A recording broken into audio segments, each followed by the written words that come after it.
Utah. Give me 2. Welcome to the future. Lots of fun here. Lots of podcasts. 2 L's, 2 Z's, uncensored, in-your-face, raw coverage of fantasy baseball, dynasty fantasy baseball, because it's a Prospect Power Hour. Myself, Benjamin Chase, Big Gentle Ben on Twitter X, and Robbie Baseball, also known as Robbie Baseball 1 on Twitter X, and MJ Govier. Lots of podcasts. 2 L's, Utah. 2 Z's. Give me 2. Gentlemen, we are here today to discuss the all off-season hype machine lineup and then some. So specifically, prospects from the 2023 offseason that got a ton of hype. Where are they now? Yes, we know we're only 2 weeks into the 2024 season, but the offseason can be long and painful, and it's important to have a recall on where the hell we've been and what happened in the offseason. And Robbie, this is your baby. This is your doing. We serve your pleasure today on the Palazzo Prospects Power Hour. Thank you. I did volley hard, just so everyone knows, to do Tommy Boy tonight, but Govier insisted we do fantasy baseball. So Cinema 9, not that it's on Cinema 9, but you should just all listen to Cinema 9 in addition to Palazzo podcast. Yeah, there. I don't even need to say it anymore. Let's see. You should listen to Cinema 9 in addition to... I thought you were going to say Palazzo. Palazzo. Oh, Utah. Only after? Give me 2. I have to say it first. You back it up. All right. Palazzo. I don't say anything. The button does it all. So. The button. Okay. Apparently, Ben knows the whole Tommy Boy from beginning to end. He could do the whole movie for us and act it out entirely if we wanted to go that route tonight. So. I've got copies down here. 10th year anniversary. We're not going to get into that. We both have the shirt, Ben. So we're, I've been to Prehistoric Forest. Again, now I've forced it onto the show. I'm sorry. So tonight we've got some quick news to go over just for fantasy baseball purposes.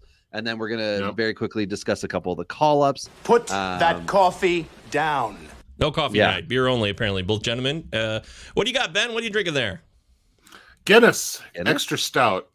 Oh, shout out to my friend over the weekend. Went to Grand Rapids, Michigan last Saturday for our friend Kelly's birthday, and we had a great time. And she was given the gift of a 6-pack of Guinness. That's right. She was very happy. Nice. I'm just stroking the final bush here from my last trip to Michigan when I picked up my snowplow. And then we're going to switch over to my other American purchase of ham, double M, that I got in I can't say the state right, but UMass is the university I went to. But I can't say the state, Massachusetts. I basically call it massive two shits. I can't say the state. I don't know. Anyway, moving on. Massive two shits. Hey, though, Bush is a great segue into the news, though. With Michael Bush seems to hit a home run every single time he goes up or every single game. That's right. Michael Bush spelled the proper way too. B-U-S-C-H. Delicious. I was listening to my favorite baseball mind, Jerry DiPoto, talk about one of his recent prospects who we'll talk about, but he was making a point as to how the Mariners pitching is coming around despite the fact, in spite of the fact that 7 of their 9 hitters are all below league average right now. And saying that, Bush was up and he didn't seem to have any trouble hitting the ball hard, almost as if why aren't my players doing this? Because he had himself a fun time with the Cubbies. But anywho, on to fun, exciting news. So Toronto news, back into the rotations back into the bullpens getting the bump up. Romano's back, Eric Swanson are back. So no one gets the Swanson saves. It's just going to go right into Romano saves, which is exciting for myself because I have a lot of Romano because he was a former Rule 5 dump back to Toronto. He was traded from San Diego or somebody to Texas and then sent back to the Jays a long, long time ago. Anyway, former top pitching prospect Nate Pearson was sent down and Mitch White's time in Toronto might be over. Do either of you guys care about this? Do you have shares of any of these 4 guys? Does it matter? Actually, I mean, I like it. Sounds like pretty well-worn territory. The only thing that matters to me really is that Yimi Garcia is not going to be getting saves anymore. His numbers have been amazing so far this year. If he's able to still hold on to a setup position where he's getting holds, he can have you some value in those type of leagues. But unfortunately, this will be our sad our sad day as far as Chad Green owners. You can officially drop him Bye. He's not getting you strikeouts. He could get you some holds, but his other numbers are just not going to be that good. Wow, dude. That's fair. It's time to move on. So farewell. Also, it looks like people are turning on Abner Uribe, just to throw that out there. Oh, for sure. Yeah. But I The think ERA that's looks ugly. hasty. It's just early. Yeah.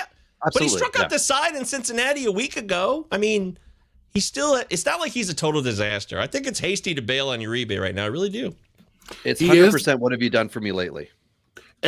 And seriously, he is doing exactly what anyone who had ever watched him in the minor leagues knew he was going to do. He's going to have games where the fastball straightens out. He gets hit. He's going to have games where he has no freaking clue where things are going. That is the Abner Uribe experience. And if you thought you were getting something else, that's on you.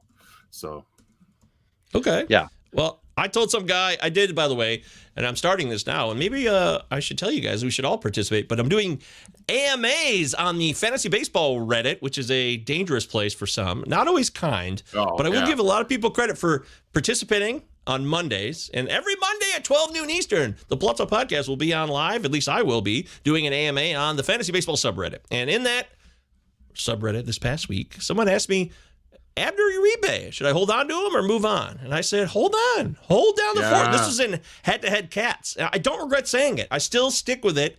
But I know people are going to freak out today because I think he was just put in the third inning of a game. So people are going to read into that. You could double check that if it was actually the third inning of this game that's currently in progress, whoever the Brewers are playing tonight. But I think people are panicking because here's how I get my information. Let me give this to you guys. And you guys tell me if you relate to this.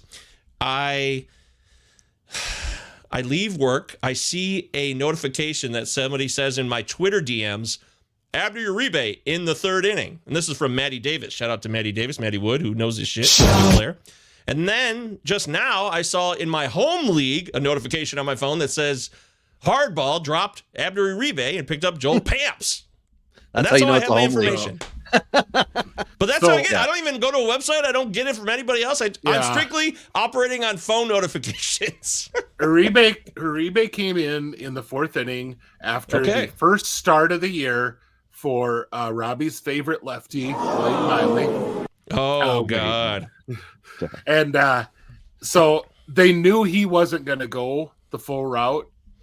Miley wasn't. And so they had it kind of prepped that was going to be.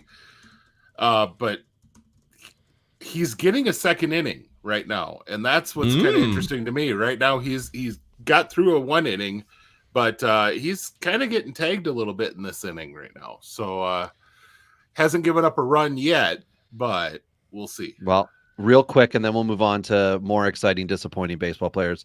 Ben and Mike, who do you want rest of season, Uribe or Kopech? Oh, Uribe. Kopech. I like it. Kopech. And see that, yeah. I think there's Jordan Leisure, his first couple times out was shaky, but has been freaking rock solid for like the last 3 or 4 times out. So I think they want to have him take over that job at some point, which would allow them to use Kopech as a fireman. Guy. Well, that or even just like tag him in the 7th inning if the toughest hitters are coming up then. And then you can have Leisure sitting in the 9th for a save, which unfortunately with the White Sox, that might happen 40 times this year. But if 2 and 13, I think, before last night's play. I don't give a shit. Daniel Bard had a couple seasons ago had a 30-plus season save on a shit Rockies team, so it can happen. Hey, shitty teams can't have closers that'll give you saves. No. That's mid not at all 2000s Blue Jays had guys who consistently had 20 save seasons. I think I'm trying to remember the name of Jansen. I think at Casey Jansen. Oh, Casey Jansen. Casey Jansen. Yeah. Whenever that was before whatever, but like he was consistently 20 plus save guy on pretty crappy Jays team. So anyway, speaking of crappy, Tyler Wells, former Rule 5 pick, now on the IL. It was a pretty late move, which is why I'm mentioning it, because we're not sure what's up with him. He was like a buy low possible last year, moved around, whatever. But what has happened since then is catcher David Banuels has been called up. And I think that's just because he was physically with the team. They did, again, DFA Live on Soto, who yet again is gone. I'm assuming he's going to go back to the Angels and then get put on waivers, try to get him through. So that one sucks because we don't know the exact next move. They don't have the two most likely type prospect guys on the 40-man. The guy they do have is Bowerman or something, Zimmerman. It's some guy with a long name that's not going to help us for fantasy. Oh, so we don't Bruce need Zimmerman. to worry about it. Bruce Zimmerman. Thank you. Yep. Knew it started with an S. Yep. Then Yelich goes to the IL, which opens up regular at bats for Churio, Perkins, Sal Frelick, and possibly even Joey Weimer. But as we talked about in the last one, that doesn't mean production. That just means opportunity. Dominic Canzone of outfielder for Seattle's on the IL. We'll talk about what happens with that shortly. The Dodgers also put Emmett Sheehan on the shutdown list. Berger will not be getting eaten in Miami as he's on the IL, and Edward Cabrera's called up. Seriously, that was like the worst stinking game to watch because you saw him get injured on a swing, and then he went out in the field, and like that next inning, he had to try and make a falling away from first base throw from third, which immediately he grabbed his side and was like, "Yeah, I'm done." But you could tell on the swing the previous inning he had hurt it, and then that just aggravated it bad. But then, of course, the Braves announcers the rest of the game, all the burger puns that they could come up with, and that was annoying. The burger. You remember that dumb Steve Martin remake of the Pink Panther? All I remember is that trailer where he goes, the burger. I never saw it. It's pretty stupid. Sounds like Jake Cinnamon Burger 9 right there. Missed. And you broke my heart here telling me this Tyler Wells news just now. I'm hearing this for the first time. Yeah, but on the flip side, Baltimore fans, Ryan O'Hearn homered for the third straight game. Woo! Oh, there you go. Ryan O'Hearn. If you're not rostering him, I'm telling you, this guy is roster worthy in probably at least 12 teamers and deeper right now. I thought last year was bullshit on Ryan O'Hearn, but I've bought in now. I've changed my tune. Yep. He's hitting the ball hard on a good team. Well, and that's the thing. There should be RBIs aplenty, and if they move him back in the lineup, that's not necessarily going to hurt him. That's just going to give more RBI opportunities. But again, he's kind of found money for anybody dynasty playing who may have picked him up last year. So speaking he's hitting of the cleanup a lot, so that's which is great. In Baltimore. Yeah. But speaking of found money, Ozzie Albies on the IL again, and David Fletcher. Do you guys remember David Fletcher? Yes, of course I do. Contact hitter with the Angels. He's called up. It's unfortunate. And then somebody added death to Arigati on this show note. What on earth? Is he the one who hit him? Yep. It was a hit pitch, and Ozzie, it was a hard curve. Ozzie was trying to get out of the way, and it ended up hitting his toe, and that's what broke his toe. So he did finish the game, though. I mean, strong like bull. He finished the freaking game. That was impressive, but no. Well, be like Cubby No, by the way, in the live chat. You can say hello to us, ask questions. The live chat's open to you guys. As long as we're live, we are here for you on Twitter X, YouTube, Twitch. Where else are we? We're available almost everywhere except Instagram Live. So sorry about that. No offense to Instagram. We're just idiots. We don't know how to do it, but we'll get there. We're not going to give up. I swear. I'm hanging in there. Also, I wanted to mention the fact that I knew this was coming. Ozzie Albies, guys. It's the every other year thing. This guy has a great year, and then he gets hurt. He broke his leg 3 years ago, couldn't play, right? And then last year he came back strong. I know it's absurd to play that game, but I played it this year on Albies, and it kind of worked so far. Sorry, Albie people. Yeah, I mean, for dynasty owners, this is business as usual, right? You just don't know what you're going to get. It affects the dynasty. Uncle Ted, good evening.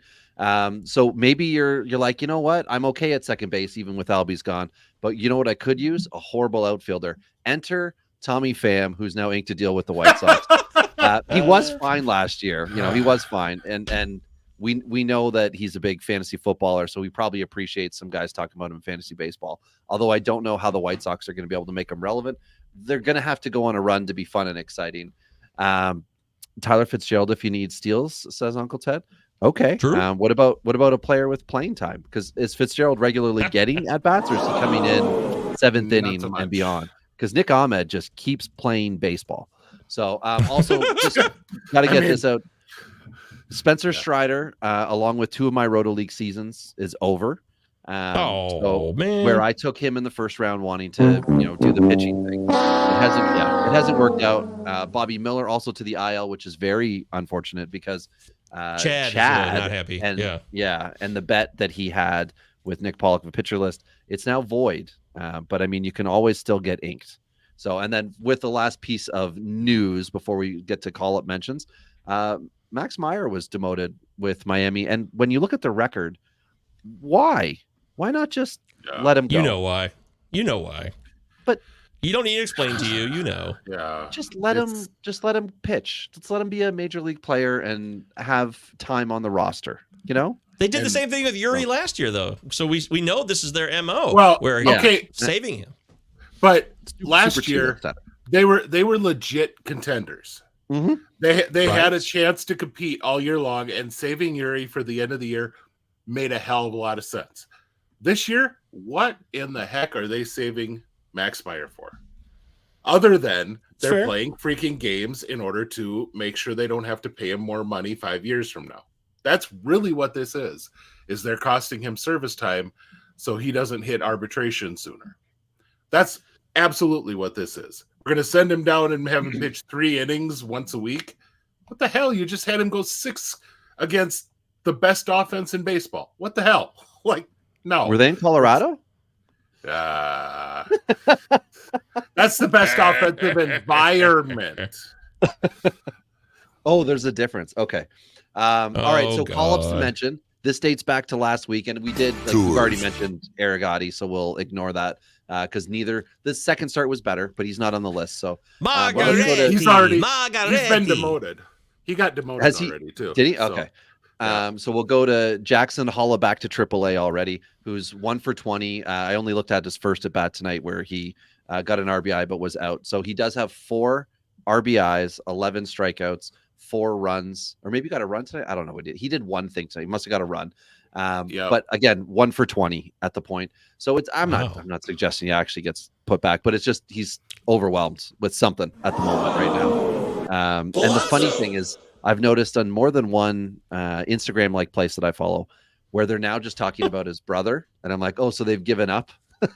They've given up on Jackson. So they're talking about the next one. They're like, yeah, so he's up. So let's start talking about, the next guy, which I find. Way it goes. Turn the page very quickly. No, just turn the page very quickly. Turn the page. You like that Metallica cover? It wasn't bad. Bob Seger, the original, is so good, though. You don't really need to cover it. I was just going to say, but of covers, that one wasn't half bad. But that's true. It wasn't. Although, I would say the Whiskey in the Jar cover was even better. I really liked that one. Yeah. Okay. I believe it's Jaro. Yeah. Oh, sorry about that. Jaro. Apologies to my Irish ancestors. As you can tell from if you can't tell from my beard, I do have Irish blood in me. Is that gingery? It is quite gingery. Yeah, I don't have red pubes, but I have reddish beard hairs. Oh, God. Well, thanks for sharing. Now you know Paul Harvey, the rest of the story. That's a really old reference. A lot of people won't get. Okay, so we'll quickly go back to the White Sox. That way we can get away from for the rest of the night. Nick Nastriani, Chicago pitcher, was called up. And did he win last night? Was he the third win, or he just pitched okay, I think? He pitched better than I thought he would. That's for sure. So maybe that was the win. Maybe for the White Sox, it's very much just like no, he actually lost the game. Oh, did he? Son of a beast. He lost the game but pitched 5 innings, 2 runs. I mean, not bad, serviceable. But yeah, doing better than Soroka. What about this? When do we see Colson Montgomery? Do we have an idea? Are we looking at June?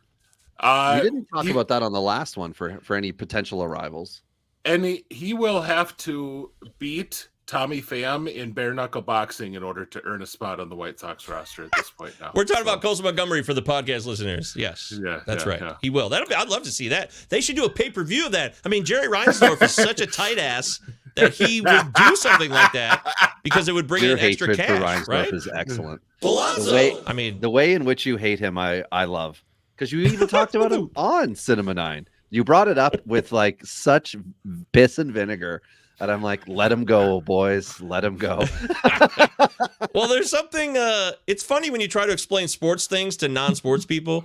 You have to take a different tact. I mean, Dylan C said it best. Jerry Reinsdorf is a complete tool. So I really can't top that. Thank you, Dylan. Yeah. So, But one thing to note on Montgomery is right now his line is okay, and yeah, Joe's got it right. He's not setting the world on fire. He's got 2 homers, 3 steals, but he's striking out a ton in AAA right now. And I'm sure that's going to be a concern before they bring him up. So that's a good call. And Uncle Ted makes it clear. Just don't have Tim Anderson on the pre-fight. It would be a 2-hit fight. Anderson gets hit, then hits the floor. Good call. Also, Uncle Ted. I want to give Uncle Ted credit. Matt Waldron of the Padres, he was hyping him up in the preseason in this very live chat again and again. And Matt Waldron has been a solid, useful pitcher right now, even in borderline 12-team aspects, at least in 14-teamers and deeper. So good call, Uncle Ted. I actually followed your lead on that, and Matt Waldron has been of service to me. Thank you so much. Speaking of, we're talking call-ups, and I just noticed that this isn't on there, and so I'm going to add it right now because I'm thinking of it. Yeah. Trevor Larnach was in the lineup today for the Twins, and which meant Matt Wallner went down. That's the exchange that was made there. So of course he did. Yeah, God darn it all. So, but the Twins are going to keep shuffling that. The way that Emmanuel Rodriguez is hitting, that may only be until about July, and then he might just take over whoever is in that rotation and say, "So long. This is now my job." Matt Wallner's been a bust. I was big on him. I drafted him several times, and that's been a bust right now, big time. Yeah, and I think the sample size was maybe a tad too small. I don't know. He got hurt. You can't blame that, but he's been sitting a lot to start the year even before he got hurt now. But that's a good call. Also, Jose Miranda went 3 for 4 with a dong the other day. He's healthy. He's back on the scene.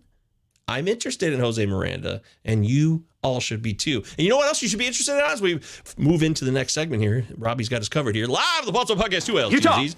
Simeon Woods Richardson or Cody Petit? I'll answer that momentarily, Ted. Make sure you follow Mike Virginia at _Mike VA on Twitter X. He does the Sunday Fab Show with Britton Allen. Follow Britton on Twitter. 2 T's, 2 L's. Britton, BRITTONALLAN.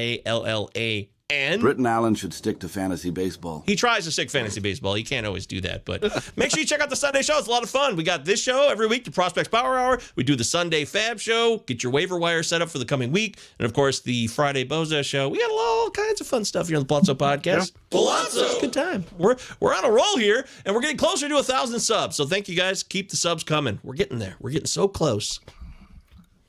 Okay. Speaking of greatness, just kidding. Speaking of cheaters, we've got a cheater on the cheater team. Forrest Whitley of the Astros was called up. Honestly, I couldn't care less. Prospect fatigue to the max. There's one other prospect fatigue guy on this list. He's the last name on it. But I couldn't care less about Forrest Whitley. Even in a 30-team league, he was dropped last year with 50 minors, so 1,500 potential spots. He was dropped and then redrafted by the guy who's going to love the shout out, Roto Ronnie. And you know you're running your organization the wrong way when you're drafting a plug like this. And then, I'm sure he's going to be calling him up immediately. So I'm assuming this is bullpen. I haven't looked. He's purely bullpen now. But a 12 ERA this year in 3 appearances. This is not good. But don't go anywhere near this. It's just a name. It's just a name. This is perfect. Joe says it's Mark Apple without the good story. Yeah. That's a great comp, Joe. Nice job. Go Tigers. Lock you in on that one. Oh, go Tigers. But what about this? I think this one's pretty clear. It's probably Poteet, but Simeon Woods Richardson or Cody Poteet, boys? Well, both of them are back in the minors. So, frankly, you're probably not getting a lot out of either one of them. As far as talk to me in June and let's find out where the Twins are, because I have a feeling they get to June and they're struggling the way that they are on the field, which is going to reflect a lot worse in their record. You might see a few of those starting pitchers offered up in trades, which could give Woods Richardson an open door. And I think he's the better pitcher when he's got opportunity. Poteet might have more opportunity for the short term. Oh, okay. I was going to say Poteet simply because Simeon Woods Richardson has more prospect value. So in a trade straight up, if you were trying to acquire each guy separately, I think less, perceived value would be needed to get Poteet, and your payoff, I think, could be a little better. Yeah, because Simeon Woods Richardson has been a weird thing and a twice traded prospect. You know, they get that weird, tag with them of why they've been traded. The team hasn't promote, whatever. They're trading the chips around instead of promoting them. So for me, I'm not really a Simeon Wood Richardson fan. This was part of the Marcus Stroman trade to the Mets once upon a time, who he's now in the Barrios trade, I believe, was the one that brought him to the Twins. So he's moved for. Are you sure? He's moved for good pitchers. No, this wrong. This comment is wrong. No. Oh, SWR is not better than Louis Varland. Uncle Ted. Sorry, Uncle Ted. You know a lot. You are a wise man, but I got to draw the line there. I got to shut that down. Also, Fogs is here. Hey, Fogs, welcome to the show. I love newcomers, fresh faces, new usernames. Subscribe, like the video, blah, blah, blah. You know how social media works. I can't believe they're playing Carlos Santana, referring to the Twins. It's true. I'm hoping he's done. If you look at the Twins lineup, the back half, it's really rough. Like if you averages, like it's like looking at the Mariners lineup. You look at it, you're like, wait, the guys are better than this. But then with the Twins, you're like, wait, they're playing all these guys? Like, don't they have bench options who are hitting, at least hitting 200 that they could put in while these other 1-something guys go? But with the Twins, there's, Santana's just like bottomed out. It's like when Batista was no longer able to do what he could do, but Santana's been kicking around for longer. At least tonight, they gave Kirilloff the first base start, and they gave the DH role to somebody else. So Santana was not in the lineup at all. But I think that was in part because you're facing, because it was Grayson Rodriguez. So it wasn't like they're facing a tough lefty. I thought was stuck. So, but that would be the way to go. And for those of us who, catcher talk, Robbie, just, earmuffs. I got to go. See you guys. Bye-bye. But Ryan Jeffers has been on a freaking heater. And my man. He has been hitting very well. He's been bumped up to the second spot in the order. Yes. And I think he's hitting like 400, 500, 700 over the last week. Just really hitting well. And he got the DH spot tonight. So when your bat is so good as a catcher that they're getting you time at the DH role, that's a positive thing for fantasy owners. But that doesn't mean Carlos, like has been said, it does not mean that Carlos Santana won't be in there tomorrow. Let's just put it that way. Give me two. Right. I'm Michael Govier for the Palazzo Podcast. That's me. 2 L's, 2 Z's. This is me too. And I'm here to offer you 5 players who I've drafted more than twice this draft season and who will return value beyond their current ADP. Legit depth at catcher this year, and Ryan Jeffers is a borderline all-star. He's going to hit 30 home runs this year, making Christian Vasquez an afterthought. I nailed it. Woohoo! I'm already taking the win. Lock me in. I have so many shares of Jeffers. He's on every 2-catcher league I'm in. I'm pretty sure he's at least one of the catchers. I'm really excited about that development, Ben. I'm very, very pleased. The guy's got tons of power. Seriously, I thought a 30 homer season was in order. It really is. He's a good guy too. So and former teammate of Seattle's DH Mitch Garver, who's also doing the catcher getting DH things. One of the few in the league. So and Garver, former Texas Ranger, which allows me to get back on topic. Transition. I think I get off topic. You guys are crushing me tonight with it. I love it. I got a lot to say. I've been off the air for a while. I'm sorry. So that's what you've been studying hard, and I hope you have success with that test. You've been very supportive, Robbie. I'm so lucky to have a teammate like you. Thank you, Robbie, so much. Texas gets lighter, air quote, with the big league club because he's going to be jacking up. He doesn't get. I had you with the first one. Anyway, so he's promoted, fun and exciting. Texas previously promoted Cole Winn after Cody Bradford went to the IL, which sucks because Cody Bradford was found money in some dynasty leagues. And then he kind of fits our mold from like 2 years ago as a guy who came up, had a little tea sandwich with the Rangers. And then people were like, oh, he's still rookie eligible. Should I get him? And then for one of my leagues where we have in-season drafts, he was picked up by a guy who ended up using him and coming in second overall in that league. So Texas with a couple moves there. And then my most exciting move, not our final one for prospect call-ups, Mitchell Parker, who was promoted and walked into a 2-start week for the Nationals. And what did they do? And what did I do? You put him in to start against the Dodgers, and he got the win, 5 innings pitched. Yeah. This is a high K per 9 guy in Double-A. He hasn't enough time in Triple-A that we can really talk about it.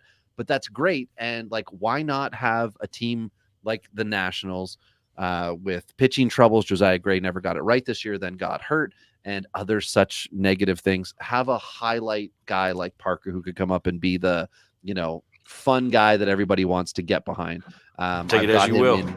I've got him in 2 leagues. I put a claim in on him in a third, and in one of my other dynasty leagues, we can't pick anybody up who's still currently rookie eligible. Otherwise, I would, because he seems like he could be of service. I don't know how good he'll be, but it's not a bad thing to get a guy like this who had 0% rostered on Fantrax 2 days ago onto your team. Well, I'm curious where he is. I'm not going to look right now while we're doing this, but I'm curious where he'll be in a week, because he's just had a 2-start week. But getting a win against the Dodgers, and I'm sure, like, he was shaky in the first inning, but so would I if I had one AAA start under my belt and then was like called up to go and take on the Dodgers lineup. So, but speaking of the Dodgers, they promoted Landon Knack and Ricky Vanasco. And Seattle. Kyle Hurt. I just saw that when I was looking at the transactions. So just yucky! today. That smells of old sour milk. I wish I had seen the Hurt one. I would have led with that. That would have been better. No. And Seattle gets Class A. Seattle gets Class A up to the outfielder. Let me ask you something, because somebody asked me about Class A. Jonathan. Jonathan. Yeah. Jonathan. I'm sorry.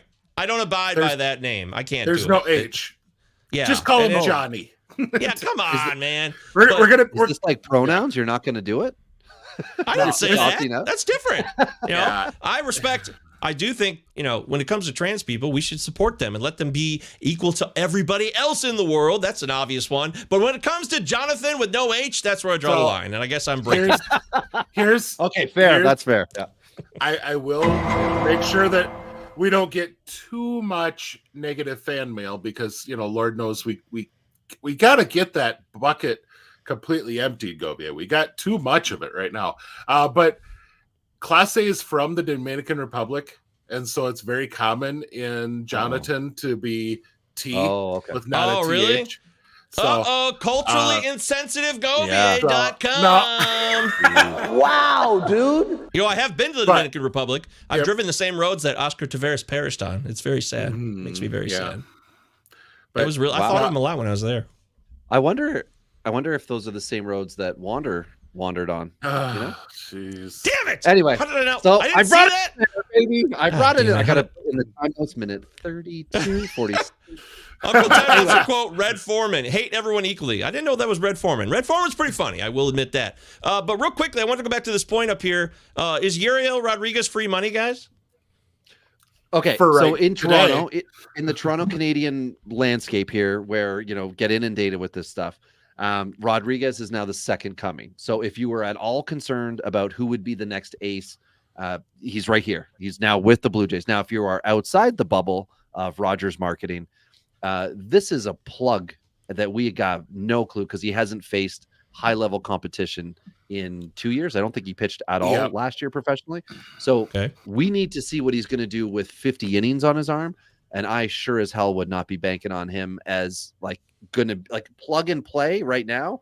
Sure, why not? But I mean, Mitchell Parker's also at the same level. I would put them in that same spot. Rodriguez only has the MLB contract to put his back onto. Such a toss up with him. So, okay, I have some context. Loonies or Toonies, Joe. Loonies or Toonies. I used to write for a site that covered the Twins, and made some contacts at the time in Rochester who still work for the Red Wings, even though they're no longer a Twins affiliate. And they were one of those guys filled me in that he was near some Toronto Blue Jays, upper level folks that came to watch Manoah's start against Rochester, which wasn't pretty if we just look at the numbers. But they said he did everything that that we wanted him to do. And one of the things we as fantasy owners, as fantasy players, often don't do is understand that a rehab start for a long-term major leaguer can simply be, we want to see what you've got. we want to see how the fastball is moving. We want to see how you transition. We want you to go through a full time in the lineup using nothing but breaking pitches. Things like that are you would never ever do in your sequencing in the majors. And so it could lead to some ugly numbers. And if Alek Manoah, it sounds like he might be a start away. Like he might have one more AAA start and then be coming up to Toronto, which that would then put someone like Uriel into some pretty odd space, because if he's coming up, maybe are they piggybacking the two of them? I don't know. It's just an interesting. If he's expected to come up, I have no idea what they're going to end up potentially doing for that Toronto rotation. So I am not sold on Uriel just because you're hearing stuff like that about other pitchers. Same thing. Tiedemann had between Tiedemann and Manoah, they had a huge contingent there watching these two guys and preparing for when these two guys are coming up to the majors. So it's not like Uriel came up and said, here's your job, you have it for the rest of the year. No. Kind of feels like we got trolled a little bit. I'm terrified of that potential of Manoah allegedly doing good things with a terrible stat line. That's what they wanted, because I can't imagine anything more than they want him to just start and have a good start and start and dominate and start and strike everybody out and start and not have balls in play. I can't imagine they would want anything like you were working your previous opening day starter. He's so far back that you're like, we just want you to work on your curveball. That's what you do in spring training, or that's what you do post injury. Mm-hmm. So I'm terrified of that. And that's a different show. So I did want to mention with Class A that Jerry Dipoto, who I mentioned earlier, said that when they were trying to figure out who they were going to call up, I called him, he never calls me back. But I heard him talking, and he said they were trying to figure out what to do with this call up with Canzone gone. And they said that, they had two options that they could have brought up, but they thought they needed a spark in the lineup. And he used the term someone that was electric, because power and 80 grade speed. And that's what they wanted, was something to change it up with Seattle, because they're not hitting, as I mentioned. And start dialing. And they did. And they called him up, and now he's there. And we'll have to see what the first 30 at bats are and when the playing time is or is not doled out for him. But this looks like it's only going to be, until Canzone's back. So this could be 3 weeks. But baseball happens. So we'll see with that. I do have two final ones. So we've got the Marlins have called up 28-year-old catcher Yanni Pareda, who could be a sleeper after 68 games in AAA with the Reds last year, 325, 405, 468 line. And then was just in the Marlins AAA system, but now he's up in the Marlins. Catching has been league worst for offensive production. Sorry, I had two left because I lied.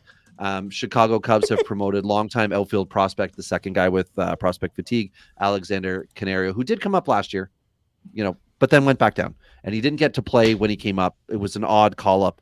But anyway, and then the final one, the Dodgers with Andy Pages.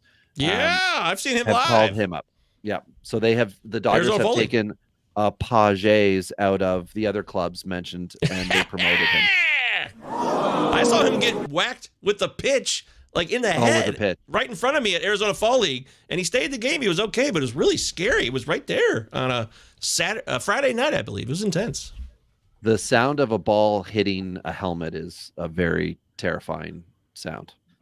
But isn't it very likely we're looking at it's going to be difficult for Pages to have regular playing time, right? No, I would say no right now. Long term, absolutely. But right now. Oh, long term. Yeah.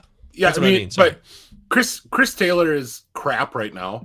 And you've got Hayward out, which really leaves their corner outfield in some kind of desperate moments at the moment, or desperate straits at the moment. And so I think these are the moments. I think that you will see Pages get some pretty regular time against lefties, and it's just he'll get kind of a share against righties with guys like Taylor, and Taylor Trammell is also still kicking No, he was around on DFA that today. team. Oh, was he DFA DFA? did? Oh. Okay. Sorry, Good, I didn't thank put that God. in. It was Sick of that such an tease. unimportant note that I didn't even put it in the notes. Yeah. No, it is. Now it is important, and I should have done it. Okay. Oh my God. So, This okay, is why I the don't other get paid. the other guy that he would potentially be working with is Kike Hernandez. So you're talking about two utility guys and a potential like 30 home run, 20 steal guy. Which one are you going to keep playing? If Pages comes up and does anything like what his talent says he could, Trash. Garbage.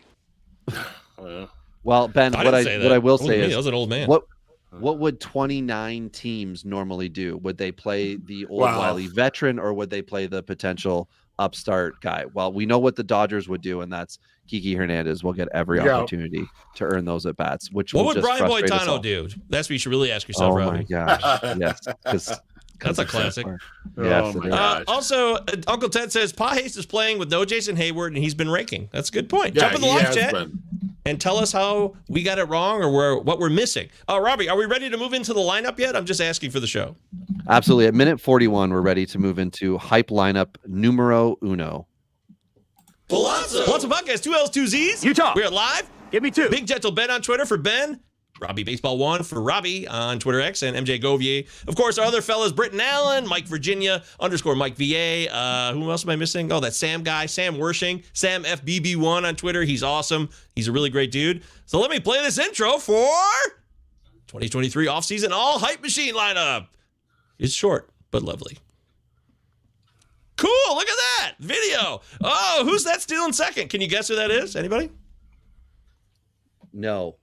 That was tough. Here we go. One more time. Yeah, all right, here we go. So who's this guy stealing second? This is really tough to see because I don't know if you can pull that off. Victor Scott. Hey! The A red tooth. fast guy in the minor leagues stealing second base. That was a good guess, and it was Victor Scott. Very good, Ben. Well done. Yeah. So Okay, Robbie. It's all yours, brother. This All right, is your so show. I'm going to All say right. all of the lineup, and then we can circle back and discuss everybody that we feel is relevant. So the idea behind this Okay. is that these were people that had less than 20% ownership on the dynasty sites, your CBSs of the world, your if you play ESPN, your Yahoo, Who does as well as Fantrack. A lot of people on the Facebook fantasy baseball universe play Yahoo or ESPN. Sorry, they play a lot of ESPN, and it shocks me that I hear a lot about it. Yes, it is. As That's a site. funny. That's a whole world I don't understand, Robbie. Facebook fantasy baseballers, I still have not been able to penetrate it because I don't care to spend enough time on there. So I guess I'm blowing it. I just look and see what's going on. A lot of it are pretty annoying threads about, players that are not relevant in 10-team leagues. So it's hard for me as a 30-team deep dive kind of guy. But anyway, these are the guys who were not highly owned or rostered in these leagues. So at catcher, the kind of number one guy was they run. Oh my God. Why didn't I pick easier names? Lorenzo with the Dodgers. First baseman, I'm going to get it wrong anyway, so I just put it as A, but Albemic Ortiz with Texas. Second base, this was kind of a competition between the roster A and roster B, but I'm giving it to Oliver Dunn as a lowly rostered guy. Oh. Shortstop, Ryan Ritter with the Rockies, who had a hot first half. And then we had a tie with third baseman Justice Bigsby with Detroit at AAA now, and now MLB or AAA or Graham Pauley, San Diego. And then we get into this five things of outfielders. Victor Scott with St. Louis, Blake Dunn with Cincinnati, Nelson Rado with the Angels, Joey Loperfido with the Astros, Luis Baez also with the Astros, and then Padres Jacob Marseille. This is the lineup that people were trying to scoop these guys up, thinking these are legitimate prospects who can help me that were not previously thought highly of. So come 2022, end of season, people weren't all excited about them, but now everybody's in. Anybody here care about any of these guys? I mean, Victor Scott, anyone who drafted him, which I saw in 3 dynasty first round drafts, they're happy he came up, but they're not happy if they're starting him.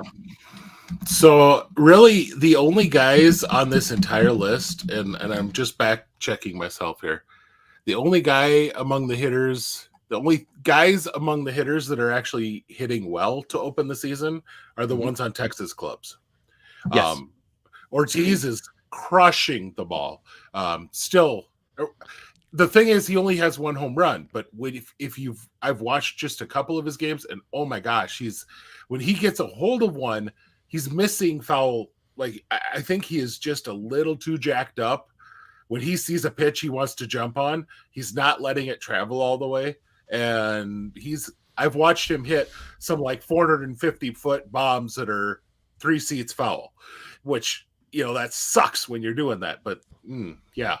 But Loperfido is right now leading all of baseball, majors and minors, in home runs. Where did this name come from? I swear I never heard you guys talk about Loperfido in the offseason. Oh, yeah. I missed it. Really? We talked about him on the Houston show. Okay. Outside, that's what I'm saying. Outside of the Houston show, I hadn't heard a ton of talk about him.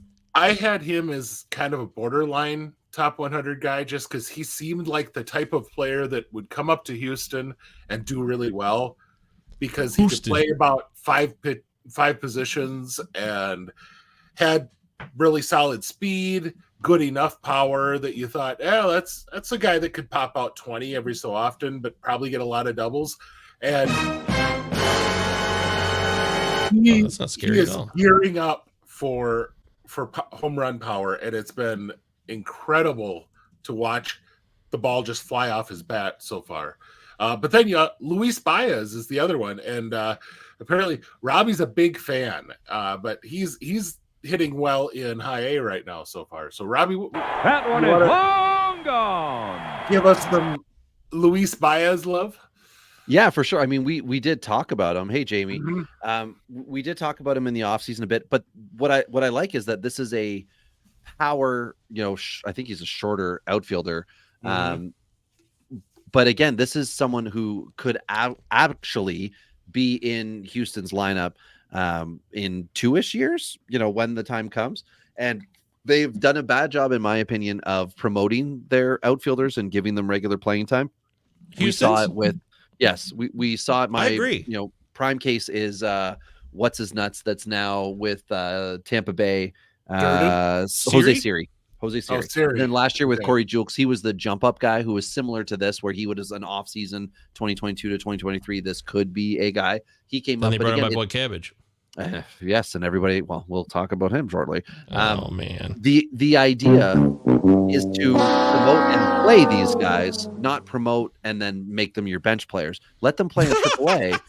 And that's my fear with Loperfido, is that he could come up and be that guy. And I'm just trying to check very quickly where Joey Lowe was drafted in a couple of the dynasty leagues.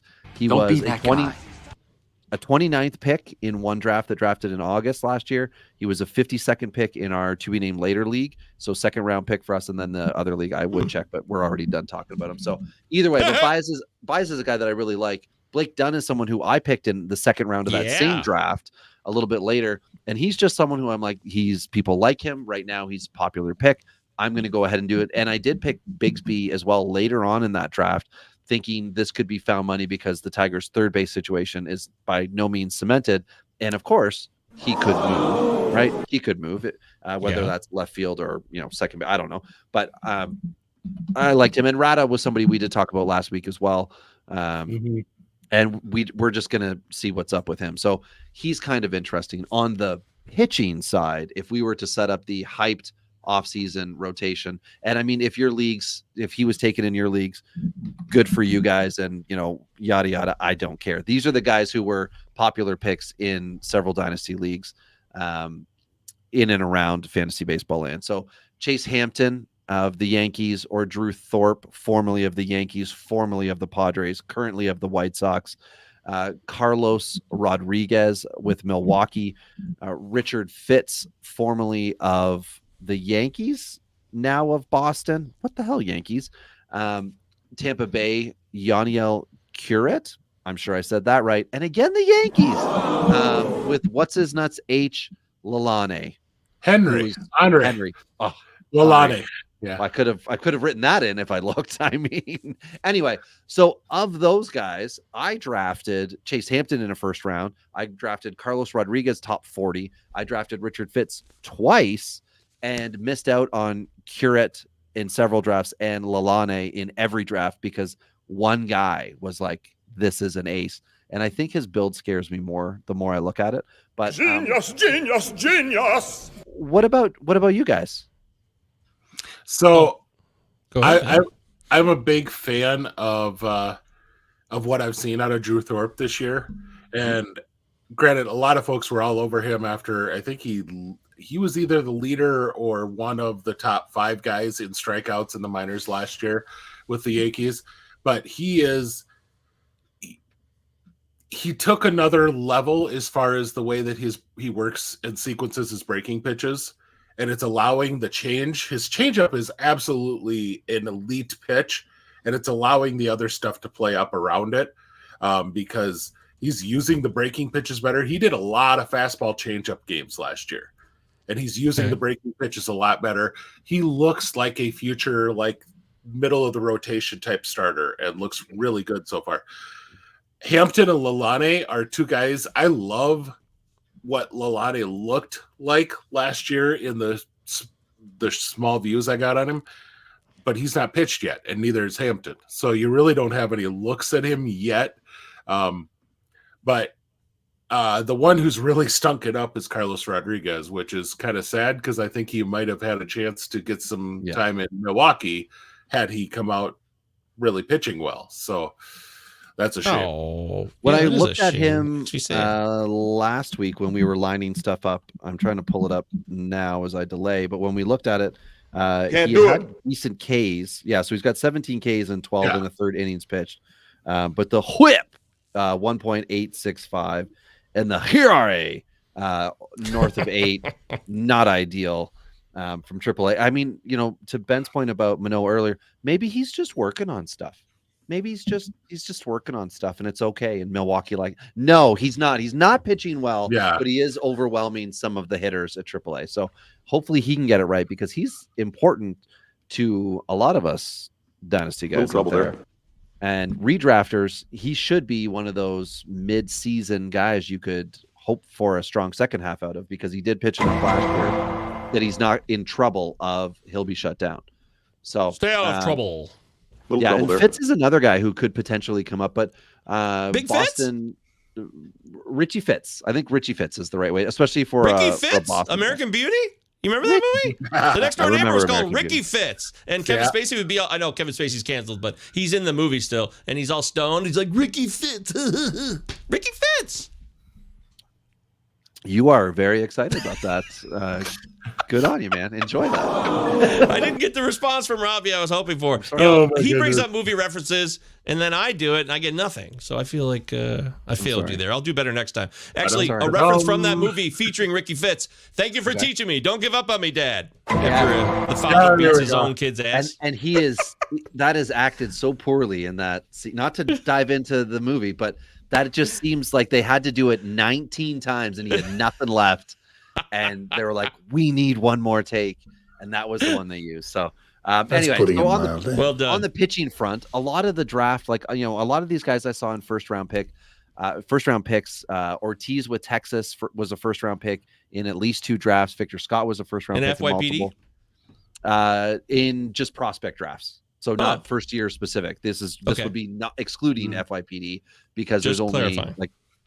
So this would be if it was just a generic prospect. Hampton, same thing. I see no changes. Thorpe, Rodriguez, same deal. Those guys were all top rated guys, top 50 guys for sure, if they were available for your draft. Now, when we move into the second lineup here, I have titled it the not all the youngest guys, but still rookie eligible. Yeah, still some hype, right? 53. Yes, absolutely. Nice job. The time code master, Robbie Baseball. Kaboom. So we've got catcher David Fry with Cleveland, which is embarrassing because I passed him up in every league. And the last time I looked, I feel like his OPS was like 1033 or something stupid.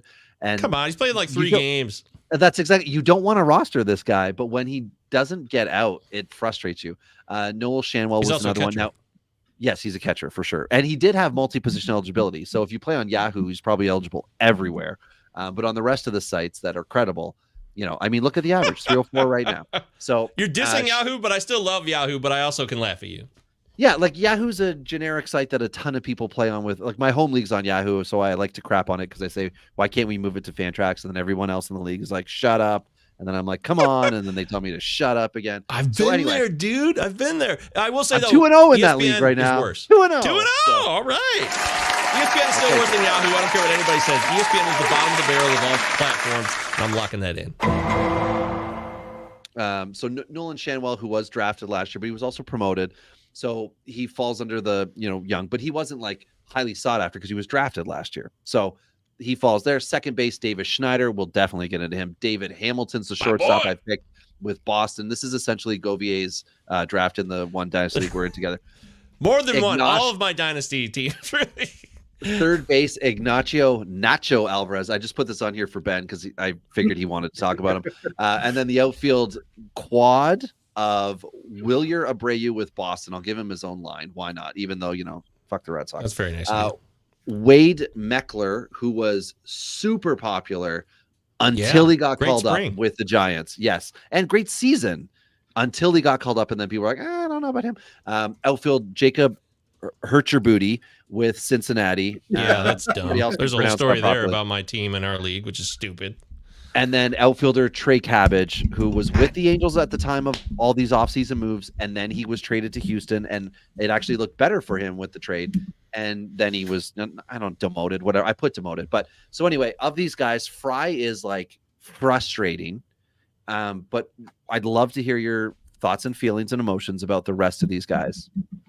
Well, I want to jump in real quick, Ben, because Robbie's right. This represents a big portion of several of my minor league guys on multiple dynasty teams. The triumvirate, the trifecta of David Schneider, David Hamilton, and Trey Cabbage, which I'm actually the least excited now about Trey Cabbage, with my second going to David Schneider. Now, David Hamilton second, and then David Schneider's first. But Schneider's getting outfield eligibility. He now has it in some platforms, which has opened up opportunities, but he still doesn't play every day. But I tell you this, Dalton Varsho stinks. Dalton Varsho without catcher eligibility is not a rosterable fantasy asset, in my opinion. He doesn't hit for a good enough average, and he doesn't show enough power, and it's just not a guy who wows you in fantasy. Dalton Varsho, to me, is no good, and I'm hoping David Schneider can be the guy who gets more of his playing time as the season progresses, but overall, he's a trap player for fantasy, Govier. Varsho is a trap player where people are going to give him credit that he doesn't deserve, and he's going to hang around rosters, and like in a trade, you're going to be able to get more for him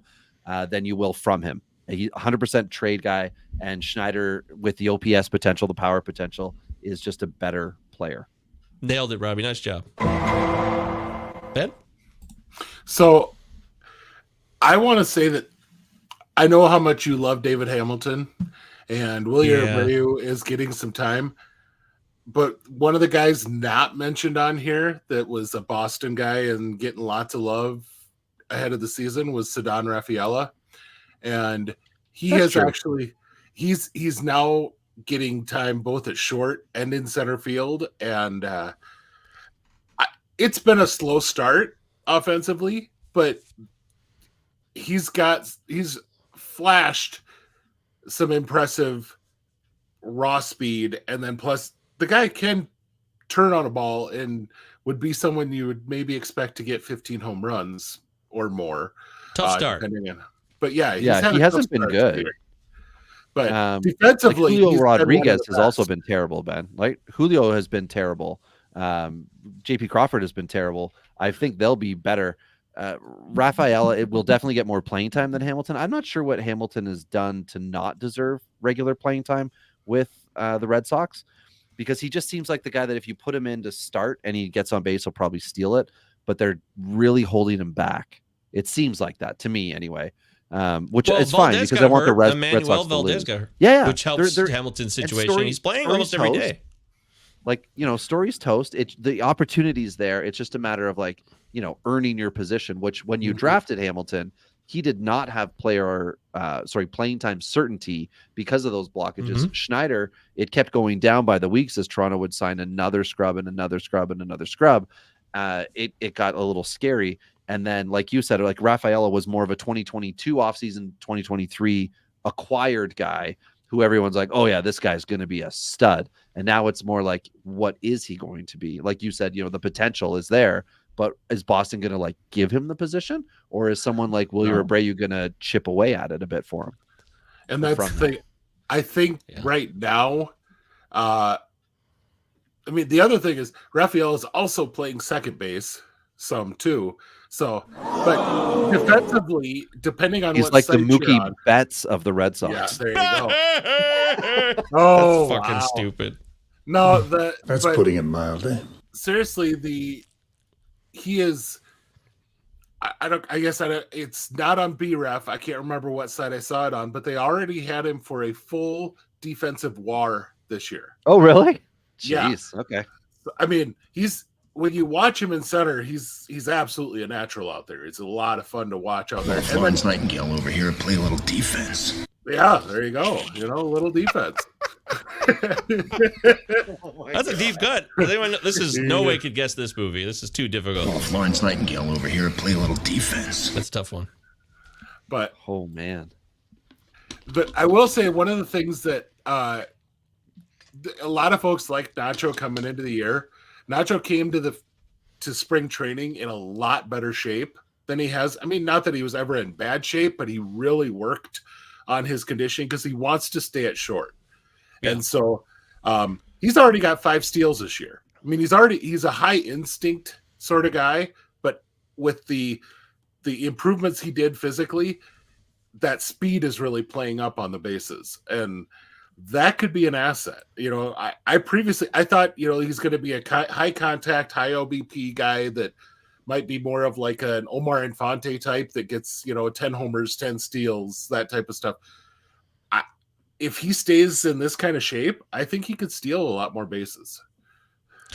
Yeah, this is an intriguing guy. I need to know more about Nacho Alvarez Jr. Very cool. He's at AA, having a good time right now, living it up. But I do have to switch it over and spotlight it because I want to be honest. I want to tell you guys the truth that I blew it, Trey Cabbage was a mistake.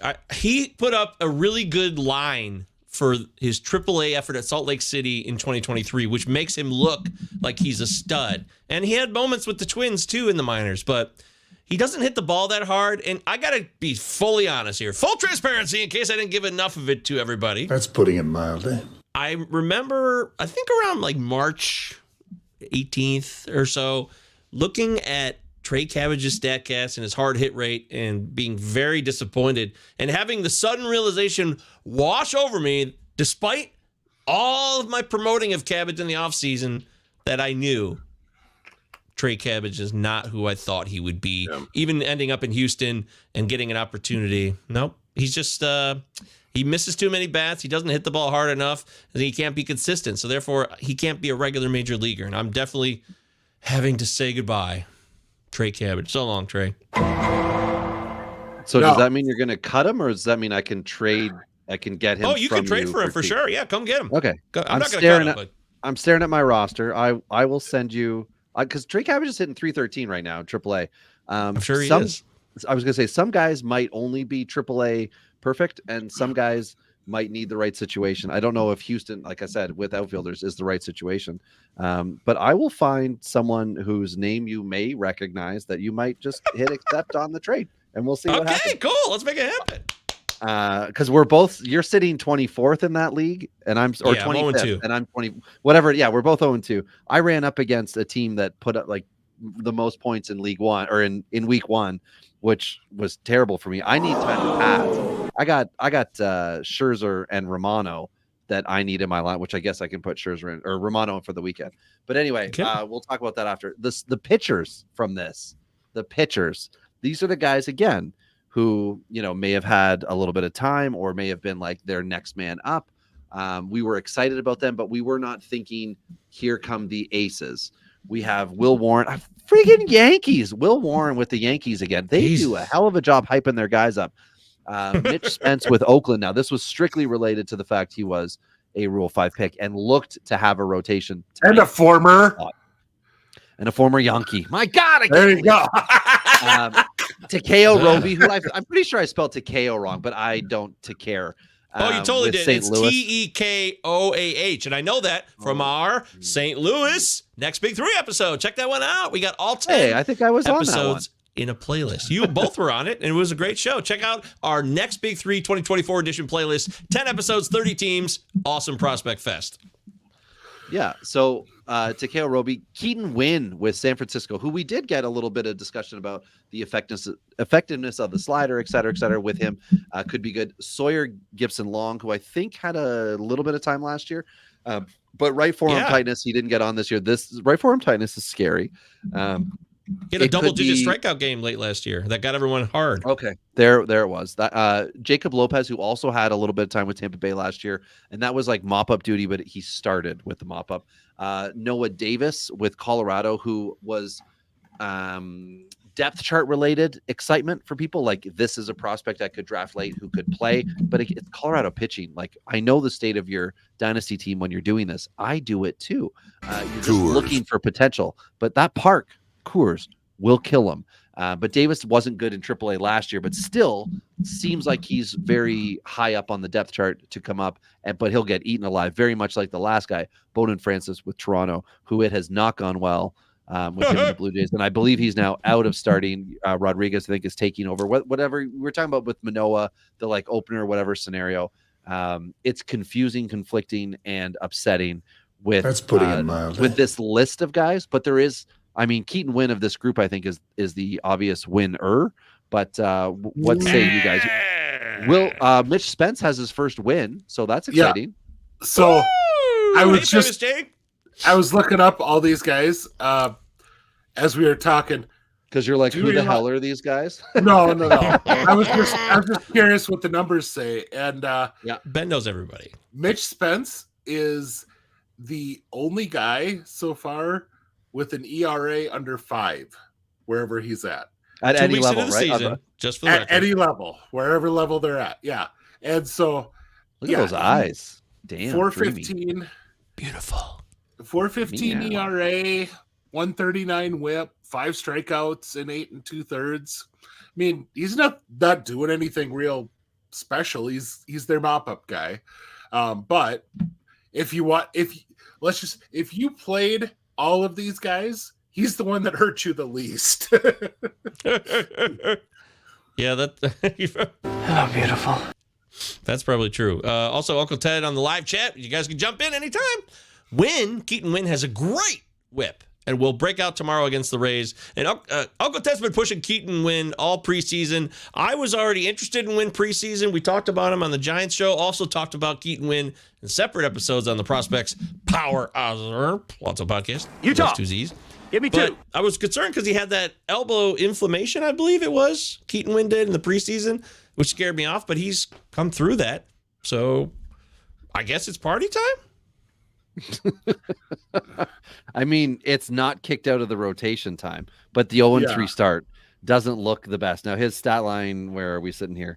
468, 35 Ks in 42. That's last year. 13 Ks in 16 innings, 506 ERA. But again, like, are we going to say that this is early season? Or are we going to say this is a sign of things to come? I think the fun part is that unless you got a first or second round pick on him, like if you went that high, if it was later than that, you're okay to like see how this plays out. But if you like really bought in last year, you're probably pretty pissed. And if you were one of the guys who said the slider, the Gosman effect, blah, blah, blah, I understand the excitement of that with the organization. We talked about on this very podcast that that could be a really good thing for him. I think that was the Bozo Fest, perhaps, that conversation came up. Bozo Fest! But it's exciting, but that's the problem, is it's exciting without it being like player specific. It's organization specific, and the player throws the pitch. Those two things aren't the same. Not that he couldn't, turn it around, but like the fastball velo is good. Like, that's not ideal to be like, hey, he throws it hard. We see that it's supposed to be that the swing and miss pitch, and it doesn't seem like he's got it. So, and Spence is with like a horrible organization to be with for wanting fantasy stats. So he's obviously a long play, but I do have him in 2 leagues because I don't know who how I Bozo is. roll. What, is he a clown? So, I guess not a starter, but a young guy still who sucked it up so far this year. Hunter Brown. Oh, why you gotta bring that up, man? No, went out tonight, 6 innings with 1 run allowed so far. He's now granted, they've still got him pitching.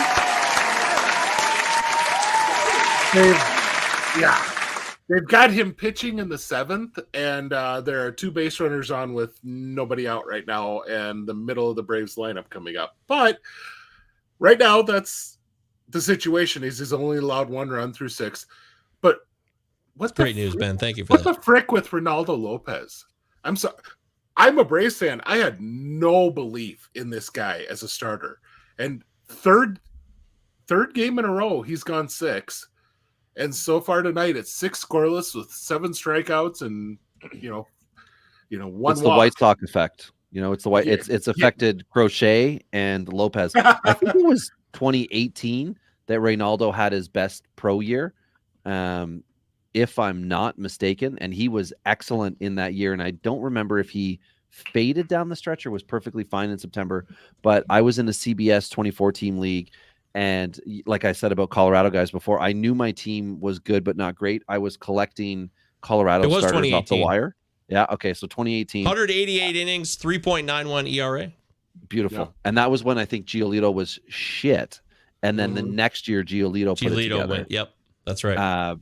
And because that was just watching the Sox to see what was going on with that. And it was dynamite, found money with him. But since then, wheels fell off. And it was one of those, he's got all the talent, he's not putting it together, yada, yada. So this deal, Ben, when he went and got the money, I thought, I guess they're just assuming he's going to do whatever. Like there's going to be an adjustment they know of or that they believe in enough to spend that Reynaldo money. Lopez? Yeah, to get him back. Yeah. I mean, this is great, but usually you spend $10 million on an SP5 veteran type pitcher. And I guess at that point they've got a deal for him, right? Because isn't he averaging 8? Is that what it was? Like 3 or 24 or something like that? It wasn't big. It makes a lot of sense. Also, no Spencer He's Strider anymore. They're 330. desperate. Yeah. I mean, late. Yeah. Shit, what was? And All of a sudden he's important to them instead of being very much like Hicks as like an option type starting pitcher. Lopez is one of those guys who you should be able to pencil in for 30 starts because he has done it before. So I started Hunter Brown. Jamie says, how many started Hunter Brown after the bad outing last week? Minus I absolutely 40. did in my home league. Lock it in. Bad news for you.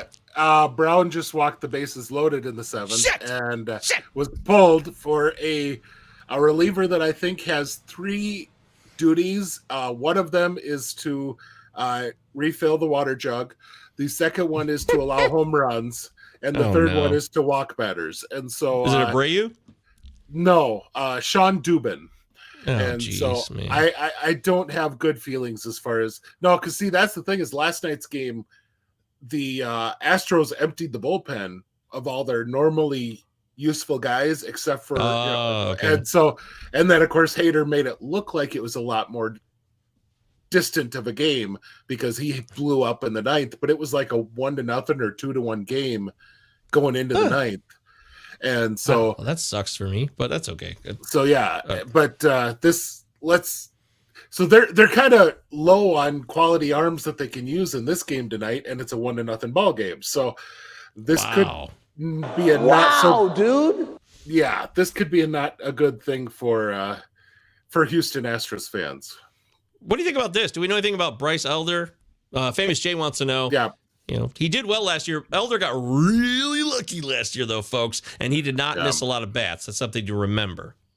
So, Elder, one of the big things that I noticed as the season went on, early on in the year, and I don't know what it was that he had kind of in his going on in the system that made it work so well for him, but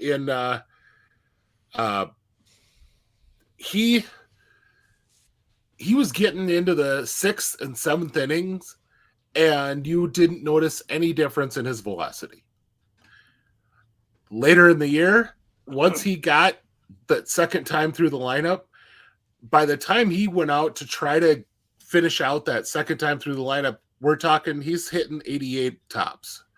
That isn't going to play at the major league level. It just isn't. It becomes a batting practice fastball, and he's had good good numbers in I think 1 start, maybe 2 starts with in AAA so far this year, but the breaking stuff isn't breaking the way it did, and he's sitting at 89, maxing out at 90. That's is just not going to play. Chris Medlin flashback. Wow. Medlin was a legit guy that he had injuries that really messed him up. Yeah. I mean, Chris Medlin was fun for a minute. Medlin was basically their version of Jabba Chamberlain. Oh, come on, Famous Jay. Wow. Elder can't be worse than Max Fried at this point. Woo. Uncle Ted says, give me AJ Smith-Shawver.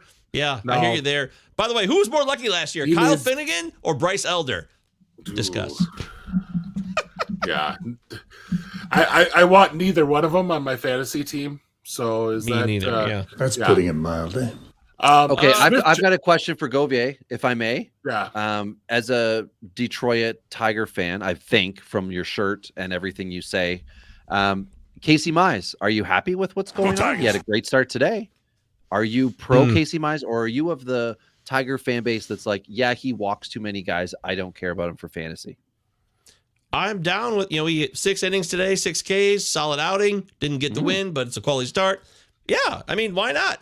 They need every pitcher they can use, but I just, from a fantasy perspective, have doubts how much you'll get out of Mize this year. I mean, what are we looking at for an innings cap? It's just so long, coming back from injury, and it's hard for us to remember that I think in 2021, he pitched 150-plus innings. So he's done it before already, but that was a few years back. So I'm down as not a blind loyalist, Robbie. I'm not a diehard blind loyalist to my teams. I question my teams. I challenge my teams because that's what you do in America. You speak your mind and you don't point out any facts, okay? But I don't know how they do it in Canada, Robbie. Actually, they kind of do the same thing over there now, too. But I will say that Mize as a fantasy asset, I don't know how much we'll get out of it. I'm mildly interested. But from a actual baseball perspective, it's exciting. I'm all about it. Yeah, so far so good, right? Like relatively speaking, because Reese Olson on the other end of it had a crap start last week. I started him. Then he had a great start this week, but I sat him, and now I hate Reese Olson. So Govier left the chat. Okay, so Ben Welly's gone. So I've got the Tommy Boy DVD. All right, so let's walk through it. So Tommy is partying at opening scene. Tommy is partying at school, and his life is great. Let's go from there. So Govier can hear. That's awesome. One of the hardest things. Oh, your headphones are still working? Yeah, I always have. They're Bluetooth, baby. Bluetooth. So one of the hardest things to do in fantasy is to start a guy after he burns you so badly. Hunter Brown, for example, and then of course Reese Olson. It's a hard thing to do, but you have to have the stones. If you drafted him and you plan on keeping a guy. I'm out of breath right now. The stairs back up. I was going to say, it would have been great if you took a leak and we could hear it. Help me. Drink your water. I need to get shape. I need exercise. But yeah, it's a hard thing to start a guy after he burns you as a starting pitcher. I get it. So just so you could feel better, Govier, Hunter Brown got out of that only allowing 1 run. Vines, we mentioned him on the last podcast.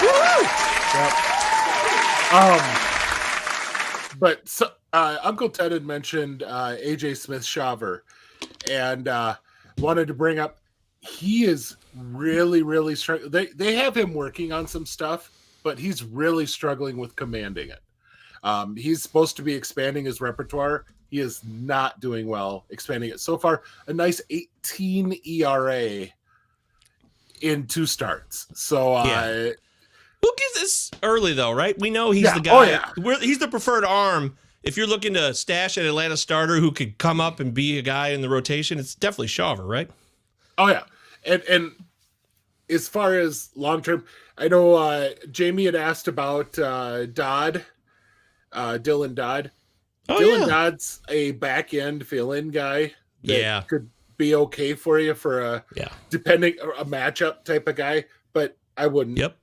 I wouldn't touch him. So I'm with you there all the way. I completely agree with that.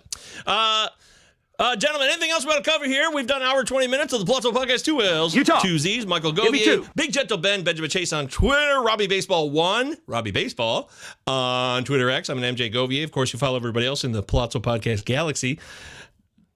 Anything else we didn't cover that we need to talk about, gentlemen? No, I think we've talked about everything you'll let us talk about. You talk about. I mean, that's right.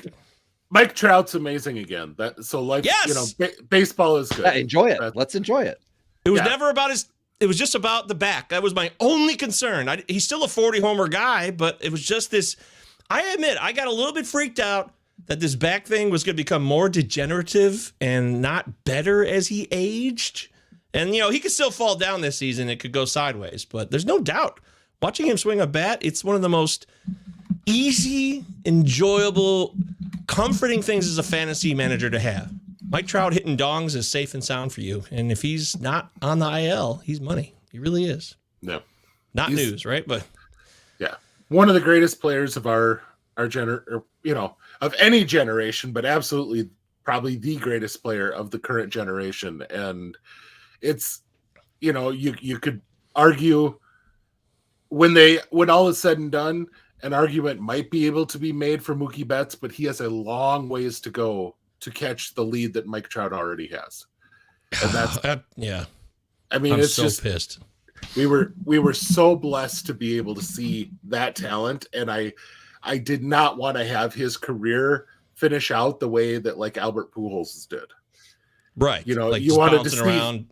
and just being a detriment to the lineup, things like that. You wanted to see him be able to come back and really put up good numbers. I mean, but folks that have been freaking out, the guy hit 40 bombs 2 years ago. In 2022, he hit 40 home runs. But because the Angels suck so bad, and I believe that was one of Ohtani's out years, he only had 80 RBI. 40 home runs and 80 RBI. That's just ridiculous. But, I mean, this guy has still got it. And he always, when he's healthy, he always has. So. Oh, man, dude, I'm so bummed. In my home league, we keep a rotation. We go from 6 keepers to 8 the next year to 10 after that, and then we go back down to 8 to 6 each year. Oh, that's fun. It is fun. I like it. I used to think it was weird, but I really do it. Yeah, I really cherish it now. It's cool. It's a little variety, but you're still keeping players. But I finally moved Mike Trout in that home league. That's my head-to-head, 14 teams, 5x5, head-to-head cats. Shout out BYB. Bless you, boys. See you guys. And I moved Mike Trout, who'd been on my squad for almost 7 years, 3 championships for Bo Bichette last year. Can't do it. I'm really, it hurts right now. On April 16th, 2024, Bo Bichette for Mike Trout hurts badly, and I'm really sad about it. It's also OBP, where Trout's even more valuable. Yeah, Trout's almost as good as Spencer Steer this year. So yeah, close. It's close. But I kept Steer, by the way. On that I know team. that's my you're a Steerman. Diehard Steerman. I actually, Steer was so good last year already, and I loved it. I have this phenomenon that happens that the following year, for some reason, I'm off a guy when I was really on them the year before when they were coming into the league and you don't want to get difference burned. maker. Well, it's just because his ADP went up. That's a stupid reason. Spencer Steer plays in a park that's awesome for him. He plays multiple positions. He's a legitimate professional hitter. I should have had more Steer in redraft. I got him in plenty of dynasty and keepers, but not really in redraft, and that's a regret I already have in 2024. One of his biggest issues this offseason was the fact that they kept filling in around him, right? Yep. Like every position, Candelario comes in, well, that's going to take away, Marte, blah, blah, blah, that's going to take away. No, he's an everyday guy. So, Govier, do you have anything else to interrupt Ben? I'm out of ways. I know, I could. I was like, we interrupt Ben one more time. The thing is, when you keep talking over Ben and then you interrupt him, he doesn't get to talk. It's not cool, but yeah. So nobody really likes him either because they're just like, what does Ben have to say? I was curious about exactly how good Trout has been. And so 2021 to 2024. So the last few years, he's only played 253 games. But his 162 game pace over that time, 47 home runs, 33 doubles, 4 triples, a 165 OPS. When he's on the field, the guy is still legit one of the best players in the entire game. There's no doubt about it, Ben. He's hamsing it up. Hamming it up. Hams, that's a lame beer. Also, Jamie wants to let people know. It is. Next Thursday, NFL Draft Show for Jamie over there at Out of Rhythm Sports. Come join me for a live reaction. That's right. The NFL Draft will be in my hometown here, Metro Detroit, where they put up really, really pathetic and lame Detroit billboards. Yeah, it's not billboards. They made sign like the Hollywood sign in California, except It's only 8 feet tall. The Hollywood sign is 45 feet tall, and it looks so dumb. It's classic Detroit. Also put some money into a stupid sign instead of helping your own citizens survive. That's classic Detroit. That's classic America, folks. For you Canadians, we're trying to school you on how it is in this country. Don't worry. We got a government screwing us over real good. Hey, everybody's screwed. Hey, Sweden, we're all in trouble. Germany, Latvia, everybody, Brazil, everybody's fucked. But you know what? You're not fucked when you listen to this show because we're here for you. We support you. We care about you. We love doing the show. This is a fun show. We got to talk baseball, and we went back and took a look at what we were hyping up in the offseason. So we hope you enjoyed that. Make sure you follow Ben on Twitter at Big Gentle Ben, Robbie Baseball 1. I'm at MJ Govier, Palazzo Podcast, 2 L's, Utah, 2 Z's. Give me 2. And that'll do it. Gentlemen, it's been a pleasure speaking about baseball with all of you and everybody else in the live chat. We bid you adieu.